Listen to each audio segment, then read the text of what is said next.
My name is Sarah, and I've been a surgical nurse at Metropolitan General for 15 years. In those 15 years, I've seen doctors come and go. I've watched residents crack under pressure, and I've witnessed more medical miracles and tragedies than most people see in a lifetime. But nothing, absolutely nothing, prepared me for the moment I would watch the most powerful man in our hospital get dragged out in handcuffs, his medical license revoked forever, all because of a single audio recording that was never supposed to exist. This is the story of how we took down Dr. Alistair Croft, the untouchable king of surgery, and why sometimes the best revenge is simply letting a predator destroy himself with his own words.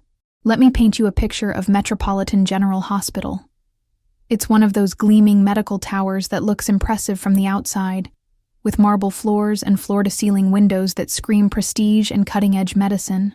But like most beautiful facades, what lurks beneath the surface tells a very different story. The hospital operates on a strict hierarchy, and at the very top of that pyramid sits Dr. Alistair Croft, Chief of Surgery, the golden boy who brings in millions of dollars in research grants and attracts the wealthiest patients from 3 states over. Croft is everything a hospital board dreams of in a department head. Brilliant, charismatic, photogenic enough for medical journal covers, and ruthless enough to make the hospital money hand over fist. He's the kind of surgeon who can perform a 12-hour brain surgery and then charm a room full of donors at a fundraising gala the same evening. To the outside world, he's a medical hero. To those of us who work under him, he's something else entirely. You see, power in a hospital isn't just about medical degrees or surgical skills. It's about who controls the narrative, who decides which mistakes get buried and which ones end careers, and who has the protection of the administration no matter what they do behind closed doors. Dr. Croft understood this better than anyone. He had cultivated relationships with every member of the hospital board, donated generously to the hospital foundation, and made sure his name was on every major medical breakthrough that came out of our facility.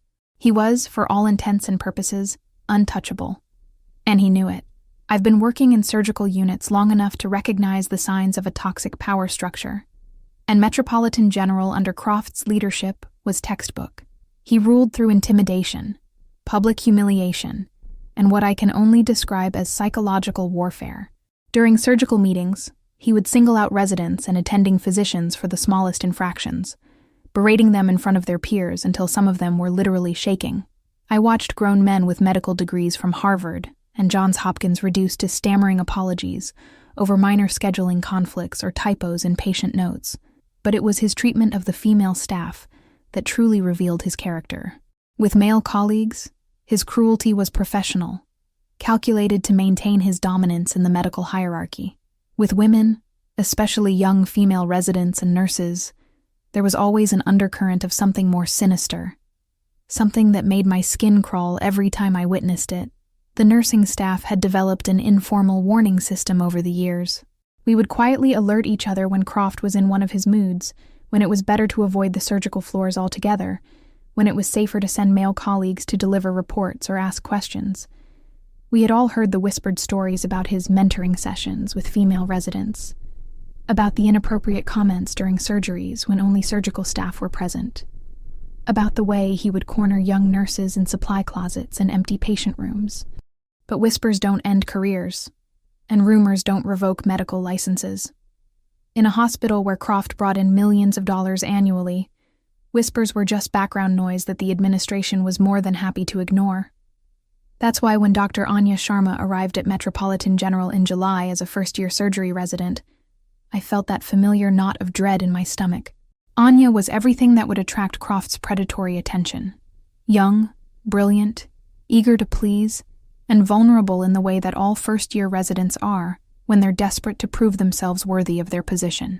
She was a tiny woman, maybe 5'2", with dark hair that she always kept in a perfect ponytail, and enormous brown eyes that lit up whenever she talked about medicine. She had graduated top of her class from medical school, had glowing recommendations from her professors, and possessed that dangerous combination of intelligence and idealism that makes young doctors believe they can change the world through sheer force of will and dedication. I tried to warn her, in the subtle ways that experienced nurses warn naive residents about the hidden dangers of hospital politics. I would make casual comments about which doctors to avoid being alone with, which meetings were better attended with a colleague for backup, which mentoring opportunities were actually traps disguised as career advancement. But Anya, like most first-year residents, was so focused on proving herself competent and worthy that she interpreted my warnings as general advice rather than specific cautions about a specific predator. She wanted so desperately to succeed, to live up to the faith her family had placed in her medical education, that she was willing to endure almost anything if it meant advancing her career. For the first few months, Anya managed to fly under Croft's radar. She worked longer hours than anyone else, studied medical journals during her breaks, and volunteered for every challenging case that came through the surgical department. She was the kind of resident that attending physicians loved to mentor because she absorbed information like a sponge and never complained about the grueling schedule or impossible expectations. But her dedication and visibility also meant that it was only a matter of time before she caught Croft's attention, and when she did, I knew her nightmare was about to begin. The incident that changed everything happened on a Thursday in October. It had been one of those brutal weeks where the emergency department was overflowing with trauma cases. The surgical schedule was packed beyond capacity, and everyone was operating on maybe 4 hours of sleep over 3 days.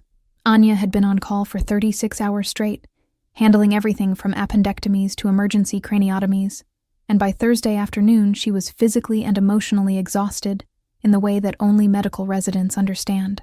Her hands were shaking from caffeine and adrenaline, her scrubs were stained with various bodily fluids, and she had that hollow-eyed look that comes from making life-and-death decisions while running on pure willpower. That's when she made the mistake that would put her directly in Croft's crosshairs. While updating a patient chart after a complicated gallbladder surgery, she accidentally wrote the wrong medication dosage in the post-operative orders. It was the kind of small clerical error that happens to every doctor at some point during their residency, especially when they're sleep-deprived and overwhelmed. Under normal circumstances, the error would have been caught by the nursing staff during medication administration, corrected with a simple phone call to the prescribing physician, and forgotten within an hour. But nothing about Dr. Croft's response was normal.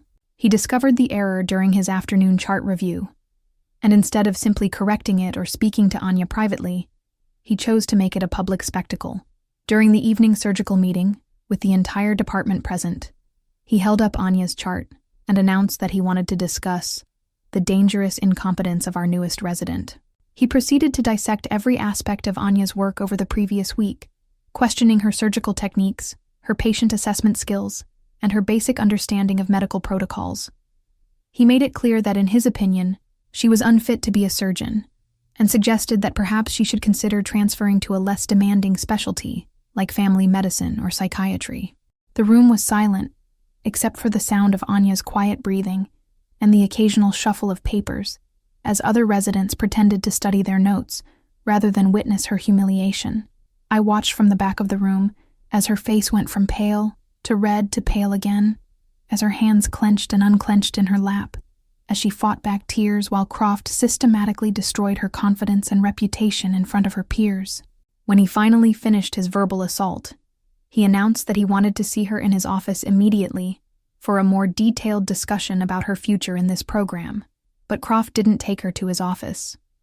Instead, he led her to the on-call room, one of those small, windowless spaces where residents are supposed to grab a few hours of sleep between surgeries. It's a private space, isolated from the main hospital corridors, where conversations can happen without interruption or oversight. As I watched them disappear down the hallway, I felt that familiar chill of recognition. I had seen this pattern before with other young female residents, and I knew that whatever was about to happen in that room would have nothing to do with medical education or constructive criticism.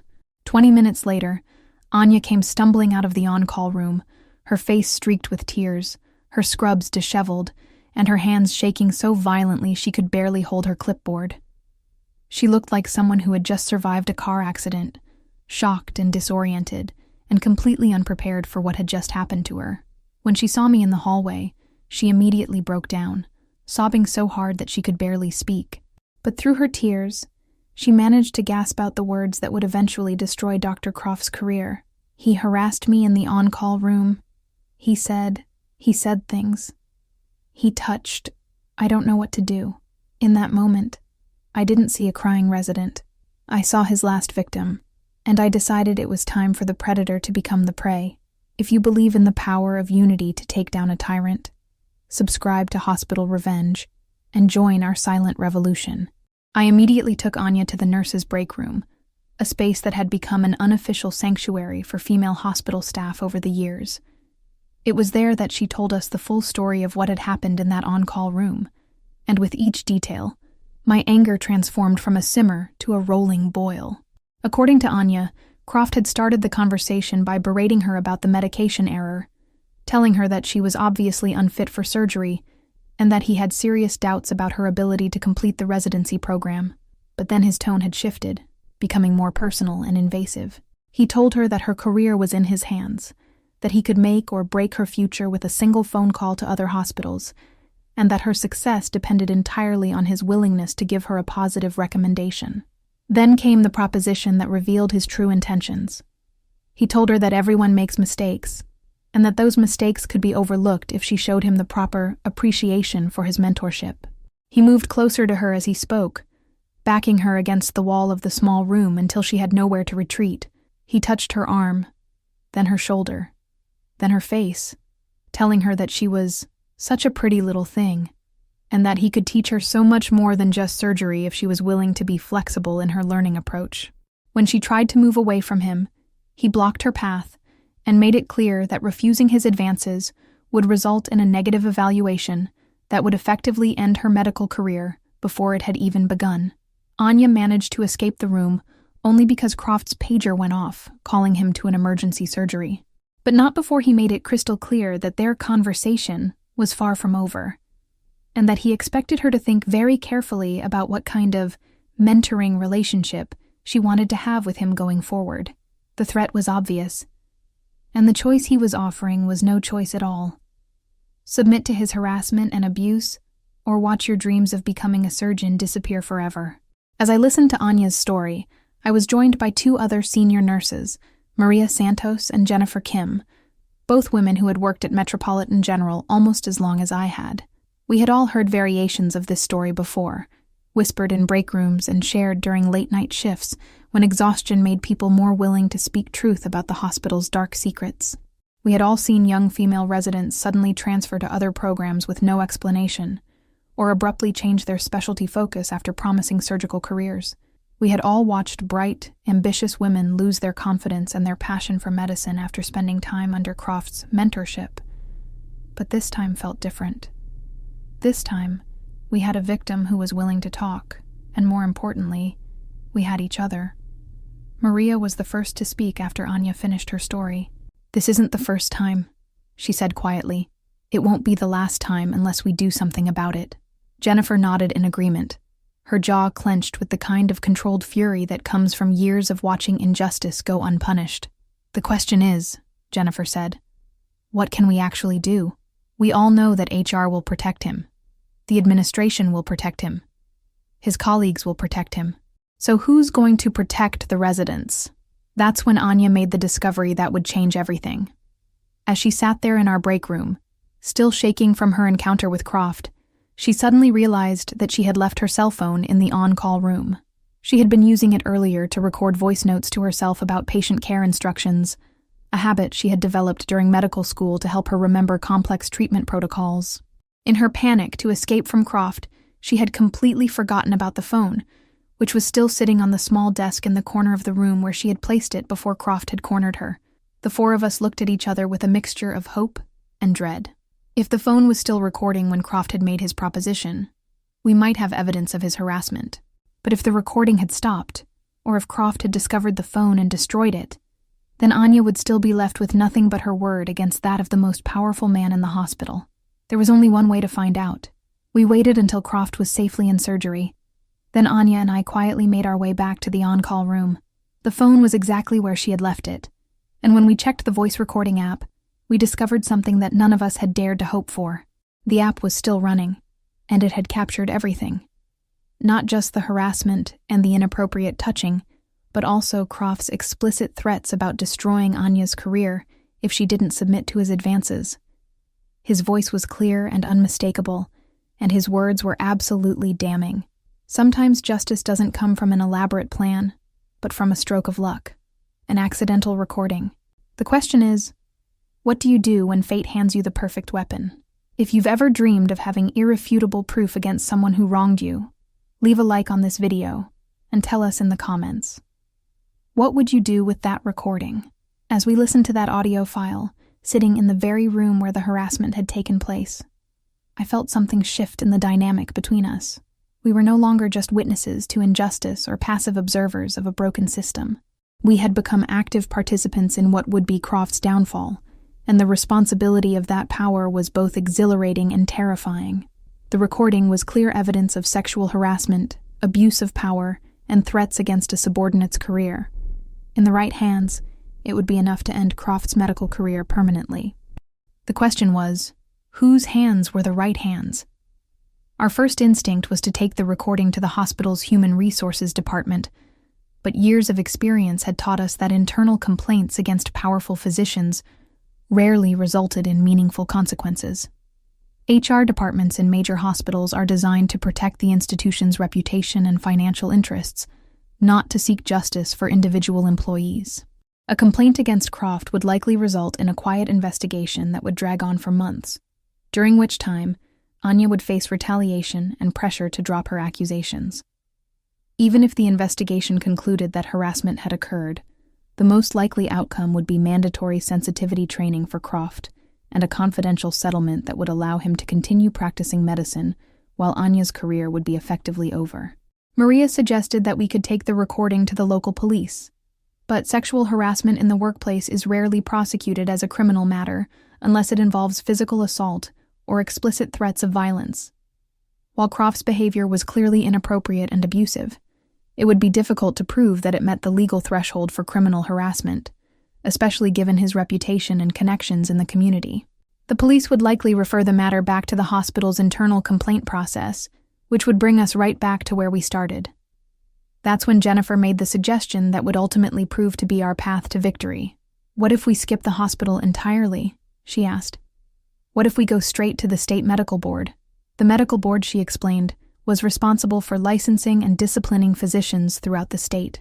Unlike hospital HR departments, which are accountable to hospital boards and shareholders, the medical board is accountable to the public and has the authority to suspend or revoke a physician's license to practice medicine.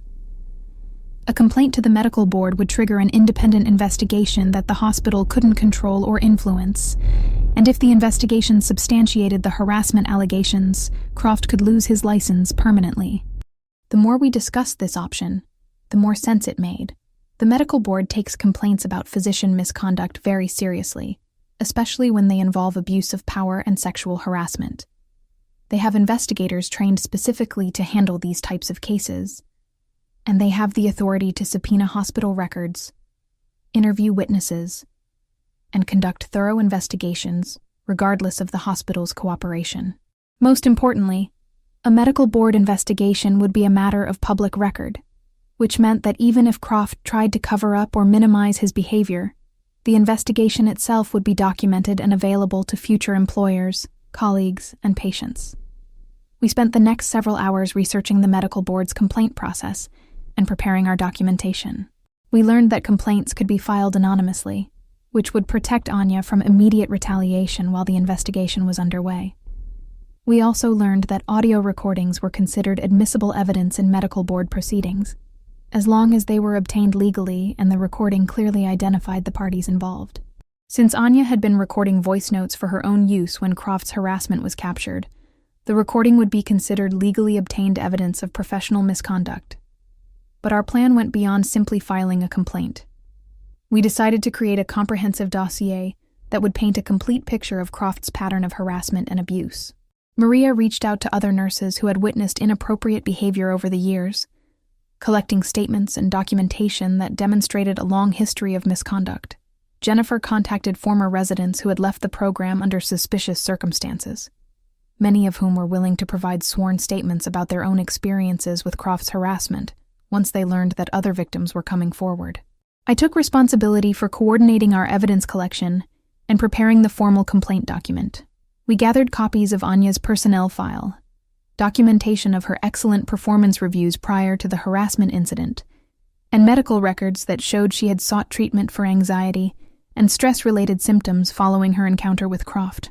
We compiled a timeline of other suspicious incidents involving female residents over the past 5 years, including transfers, program withdrawals, and complaints that had been buried by the hospital administration. The audio recording became the centerpiece of our complaint, but it was supported by a mountain of corroborating evidence that painted a picture of systematic abuse and institutional cover-up. We documented how the hospital had ignored previous complaints against Croft, how HR had discouraged victims from pursuing formal grievances, and how the administration had actively protected Croft's reputation while allowing his predatory behavior to continue unchecked. Our complaint letter was written as a formal document from a collective of concerned healthcare professionals who had witnessed ongoing misconduct by Dr. Alistair Croft. We outlined the specific incidents of harassment, detailed the hospital's failure to address the problem through internal channels, and provided extensive documentation supporting our allegations. We made it clear that we were not seeking monetary compensation or personal revenge, but rather seeking to protect future victims and maintain the integrity of the medical profession. The complaint package we sent to the medical board was over 50 pages long and included the audio recording, witness statements, documentary evidence, and a detailed timeline of Croft's misconduct. We sent copies to 3 different medical board investigators to ensure that our complaint wouldn't be lost or ignored, and we also sent copies to the State Attorney General's office and the local district attorney's office as additional oversight measures. After we submitted our complaint, there was nothing left to do but wait and watch. The medical board's investigation process is deliberately thorough and confidential, designed to protect both the accused physician and the complainants during the fact-finding phase. We knew that it could take several months before we saw any visible results from our complaint, but we also knew that once the investigation began, it would be virtually impossible for the hospital or Croft to stop or control the process. In the weeks following our complaint submission, we watched carefully for any signs that Croft had become aware of the investigation. We noticed that he seemed more cautious in his interactions with residents, less likely to single out individuals for public humiliation, and more conscious of who might be listening when he made his usual inappropriate comments. But his fundamental behavior didn't change, which told us that he still believed himself to be untouchable and unaccountable for his actions. Anya, meanwhile, was struggling with the aftermath of her harassment and the stress of waiting for justice. She had difficulty sleeping, experienced panic attacks when she had to work closely with Croft, and was considering transferring to another hospital to escape the toxic environment. We supported her as best we could, covering her shifts when her anxiety was too severe to function, and reassuring her that she had done the right thing by speaking up about Croft's behavior. But we all knew that the real test of our plan would come when the medical board investigators arrived at the hospital. That moment came on a cold Tuesday morning in December, almost 2 months after we had submitted our complaint. I was working an early shift in the surgical prep area when I noticed unusual activity in the hospital's administrative wing. There were unfamiliar faces in business suits moving through the corridors with purposeful determination, carrying briefcases and folders that suggested official business. When I saw hospital security escorts accompanying these visitors, I knew that our complaint had finally triggered the investigation we had been hoping for. The investigation moved quickly once it began.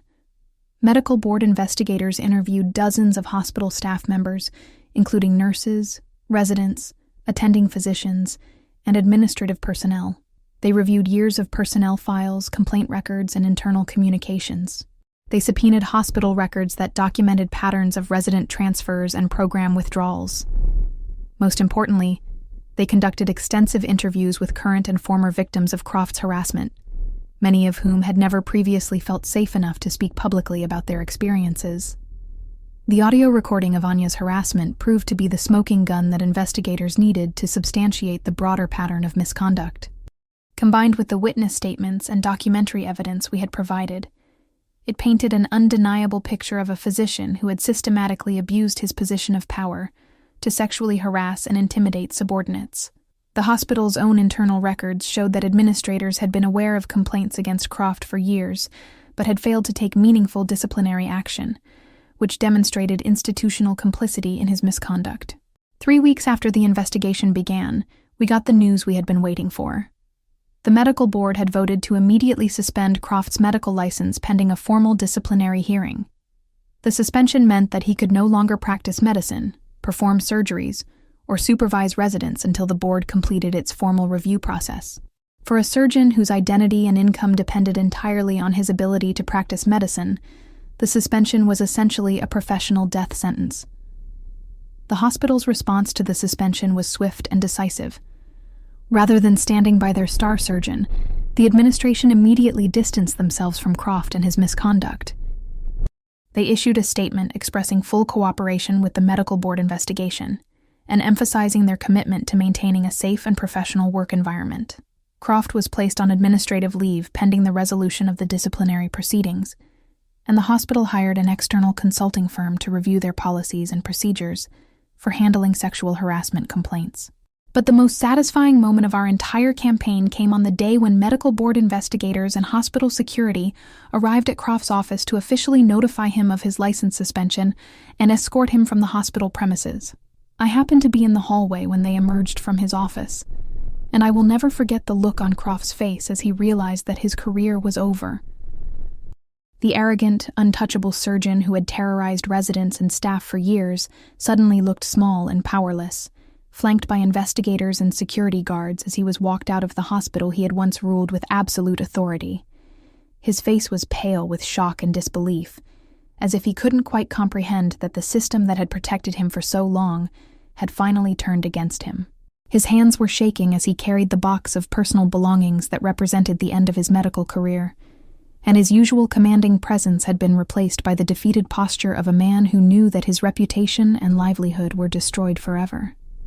As I watched him disappear through the hospital's main entrance, I felt a deep sense of satisfaction that had nothing to do with personal revenge, and everything to do with justice finally being served.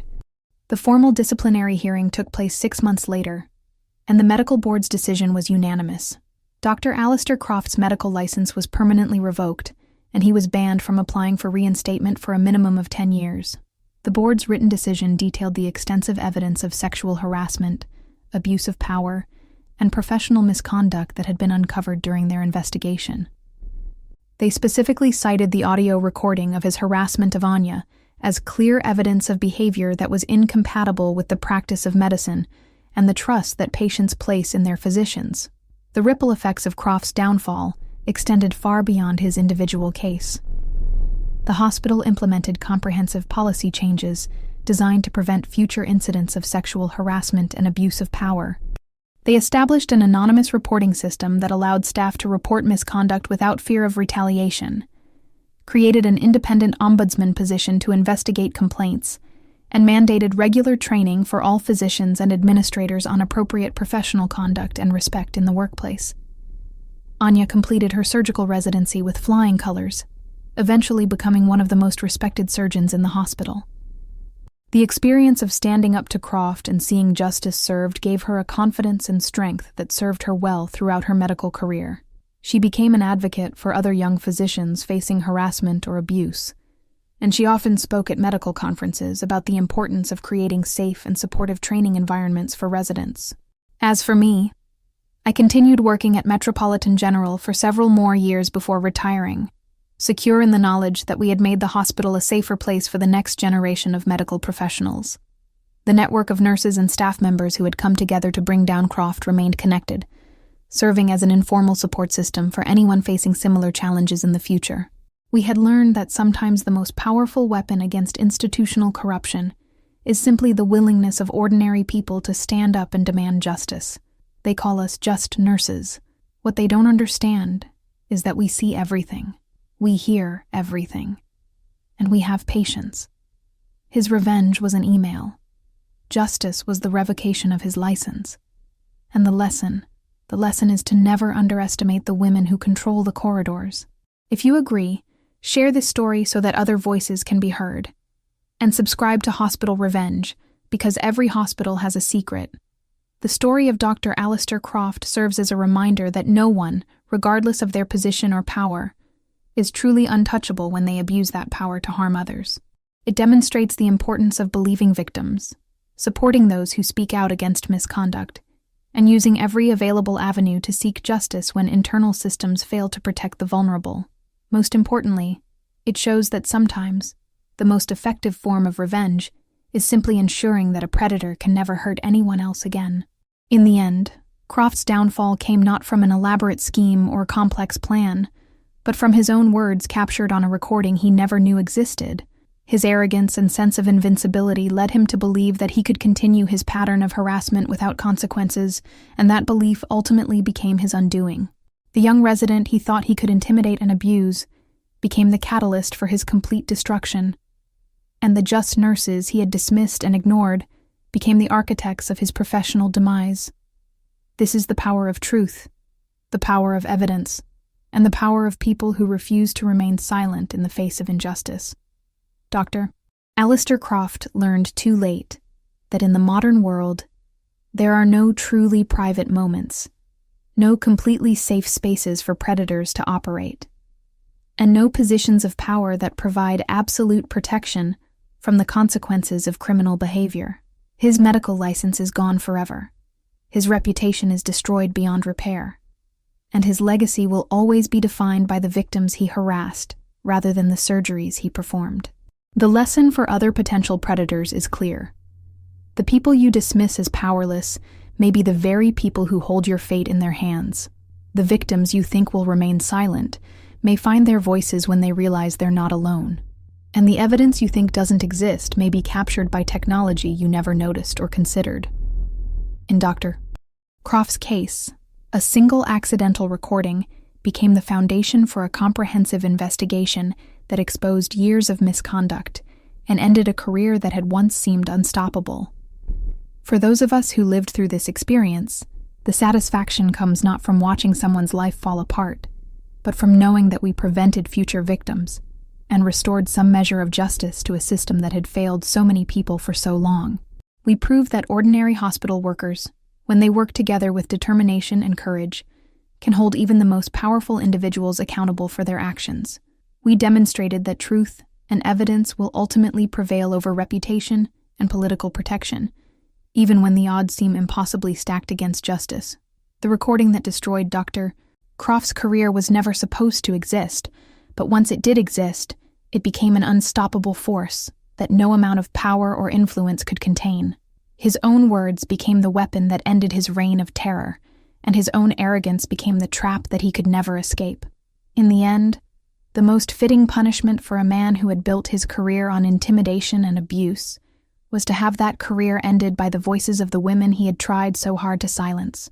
But the story doesn't end with Croft's license revocation. 6 months after his medical license was permanently stripped away, I learned through hospital gossip that he had tried to reinvent himself as a medical consultant, offering his expertise to pharmaceutical companies and medical device manufacturers. The arrogance was stunning. Here was a man who had been publicly disgraced for sexual harassment and abuse of power, yet he still believed that his medical knowledge made him valuable enough for companies to overlook his criminal behavior. What he didn't realize was that in the age of internet searches and background checks, his misconduct would follow him wherever he tried to go. Maria had kept track of his attempts to rebuild his career, and she took great pleasure in informing me that his consulting venture had failed miserably within 3 months. Apparently, the first pharmaceutical company that had considered hiring him discovered the medical board disciplinary records during their standard background check, and they immediately withdrew their offer. Word spread quickly through the medical industry's tight-knit network, and soon no reputable company would even return his phone calls. The man who had once commanded 6-figure speaking fees at medical conferences found himself completely unemployable in any capacity related to healthcare. The last I heard, Croft had moved to another state and was working as a sales representative for medical equipment, a job that required no medical license but paid a fraction of what he had earned as a surgeon. His wife had divorced him during the medical board proceedings, taking half of his assets and full custody of their 2 children. His prestigious medical practice had been dissolved, his research grants had been revoked, and his name had been removed from the medical journals and textbooks where his work had once been featured. The complete and total destruction of everything he had worked to build was more thorough than anything we could have planned or hoped for. Jennifer often reminds me that the most beautiful aspect of our victory was its permanence.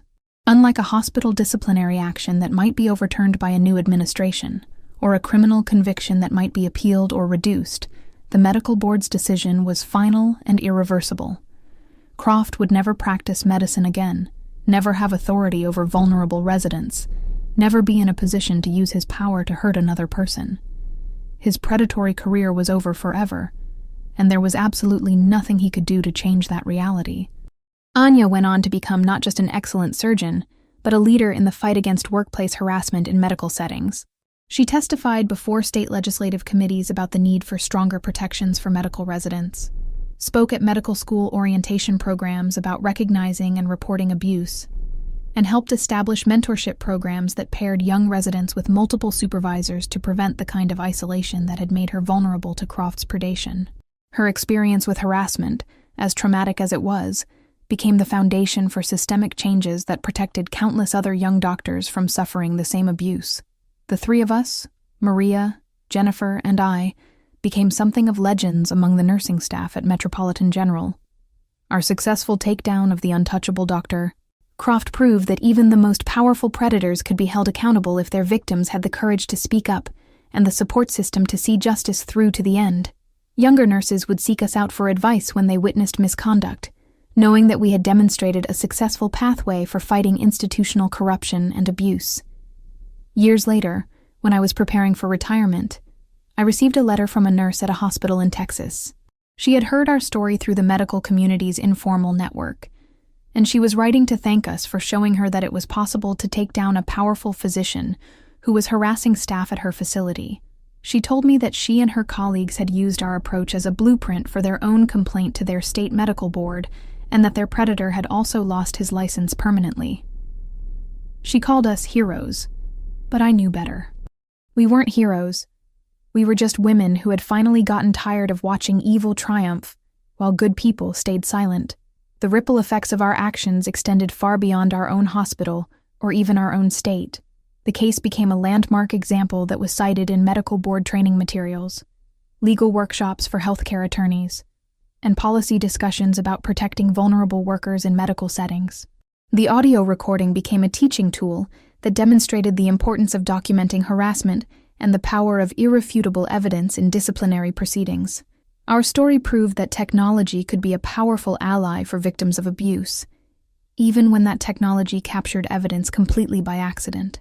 But perhaps the most important legacy of our victory was the message it sent to other predators throughout the medical profession. The story of Dr. Croft's downfall spread through medical conferences, professional journals, and informal networks of healthcare workers, serving as a warning that the days of consequence-free harassment were ending. Physicians who had previously felt protected by their status and connections began to realize that their behavior was being watched, documented, and potentially recorded by people they had dismissed as powerless. In the months following Croft's license revocation, I noticed a subtle but significant change in the culture at Metropolitan General. Physicians were more respectful in their interactions with nursing staff, more careful about their language and behavior in private settings, and more willing to intervene when they witnessed inappropriate conduct by their colleagues. The fear of ending up like Croft, professionally destroyed and publicly humiliated, had created a new standard of behavior that protected everyone in the hospital. Sometimes I think about that audio recording, sitting on Anya's phone for 20 minutes while she fled in tears, and we comforted her in the break room. Those 20 minutes of digital evidence became the foundation for everything that followed. The investigation, the license revocation, the career destruction, the policy changes, and the cultural shift that made our hospital safer for everyone. It's remarkable how something so small and accidental could have such profound and lasting consequences. But that's the nature of truth. Once it exists, it has a power all its own. The recording captured more than just Croft's harassment of Anya. It captured his sense of absolute entitlement, his belief that his position made him untouchable, and his complete lack of empathy for the young woman whose career he was threatening to destroy. It revealed the casual cruelty with which he exercised his power, the calculated way he used fear and intimidation to control his victims, and the arrogant assumption that his actions would never face consequences. In 20 minutes of audio, Croft had created an irrefutable record of everything that was wrong with the culture of unchecked power in academic medicine. As I reflect on the entire experience now, years after Croft's downfall, I'm struck by how many people had to come together to make justice possible. Anya had to find the courage to speak up about her harassment. Maria, Jennifer, and I had to decide to take action rather than simply offering sympathy. Other nurses and former residents had to provide statements and documentation. Medical board investigators had to take our complaints seriously and conduct a thorough investigation. Hospital administrators had to choose transparency over protection when the investigation began. Each person in that chain could have made a different choice, and without their collective courage and integrity, Croft might still be practicing medicine and terrorizing vulnerable residents today. The story of our victory over Dr. Croft is ultimately a story about the power of ordinary people to create extraordinary change when they refuse to accept injustice as inevitable. We proved that predators are only untouchable until someone decides to touch them, that powerful people are only protected until their protectors decide that the cost of protection is too high, and that victims are only powerless until they find their voices and use them together. Our weapons were truth, evidence, persistence, and solidarity. And in the end, those weapons proved more powerful than reputation, wealth, influence, and institutional protection. Every time I walk through the corridors of Metropolitan General now, I remember the fear that used to permeate those hallways when Croft ruled the surgical department with intimidation and abuse. That fear is gone, replaced by a culture of mutual respect and professional accountability that makes the hospital a better place for everyone who works there. We didn't just destroy one predator's career. We helped create a new standard of behavior that protects all the future residents, nurses, and staff members who will work in those corridors long after we've retired. That's the real power of revenge when it's driven by justice rather than hatred. It doesn't just punish the guilty, it protects the innocent. It doesn't just destroy what was wrong, it helps build something better in its place. And it doesn't just satisfy the victims of past abuse, it prevents future victims from suffering the same fate. Dr. Alistair Croft may have lost everything, but in losing everything, he gave us the opportunity to gain something much more valuable. A workplace where power serves healing rather than exploitation, where authority is used to mentor rather than manipulate, and where the vulnerable are protected rather than preyed upon. In the end, his destruction became our liberation, and his downfall became everyone else's redemption.